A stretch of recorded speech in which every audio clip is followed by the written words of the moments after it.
Sir నమస్తే sir ఏంటి sir ఇక్కడ పల్నాడు రాజకీయాల సంగతి ఏంటి, ఏ విధంగా ఉండబోతున్నాయి? మేము మన మాచర్ల గురజాల నియోజకవర్గాల్లో ఎలా ఉండబోతుంది? మాచర్ల నియోజకవర్గం అంటే మాకు అసలు ఇబ్బంది లేదండి. ఇంజనీర్ రామకృష్ణ రెడ్డి గారు అంటే మాకు అసలు ఎప్పుడూ ఇబ్బంది లేదు.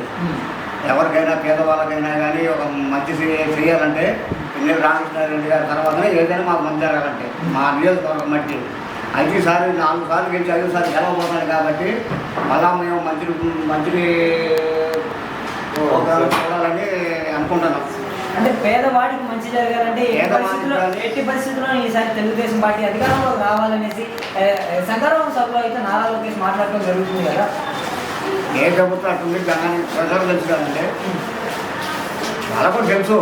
వాళ్ళ కూడా మాకు ఓటు వేయాలి మీరని గట్టిగా మాట్లాడుతున్నారు. జగన్మోహన్ రెడ్డి గారు ఏమంటుందంటే మీకు అన్నిటికీ అనుకూలంగా ఉండి అన్ని మంచి సపోర్ట్లు అన్నీ జరుగుతుంటేనే మీ పిల్లవాళ్ళకి చదువులు కానీ వేయాలి కానీ మీ తల్లిదండ్రులకి పెన్షన్లు కానీ అన్నీ వచ్చి అన్ని ప్రోగ్రాంలు మంచిగా జరిగితేనే నాకు ఓటు వేయండి. ఇంట్లో మంచి జరిగితేనే మాకు ఓటు వేయండి. అంటే గతంలో 14 ఏళ్ళు పరిపాలించిన నారా చంద్రబాబు నాయుడు గారు ఎందుకని మీ ఇంట్లో మంచి జరిగితే నా వద్ద ఉండండి అనేసి ఎందుకని అడగలేకపోతున్నారు? ఆ పరిపాలన మంచిది కాకపోతే ఆయన అడగలేకపోతున్నాడు. చేసిన పనులు లేవు లేకపోతే ఆయన అడగలేకపోతున్నాడు. చేసిన పనులు ఉంటే ఎప్పుడు అడిగేవాడు గట్టిగా చేయలేదు కదా, అందుకని అడగలేకపోతున్నాడు. జగన్మోహన్ రెడ్డి చేసింది కాబట్టి అడుగుతున్నాడు.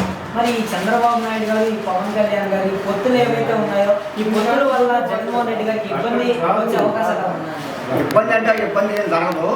ప్రజల్లో మార్పు రావాలండి. జగన్మోహన్ రెడ్డి గారు చేసిన పనుల వల్ల మార్పు వద్దని మేము కూడా అనుకుంటున్నాం. చంద్రబాబు నాయుడు జనసైనికులు మొత్తం కూడా ఏం పని చేయలేదు.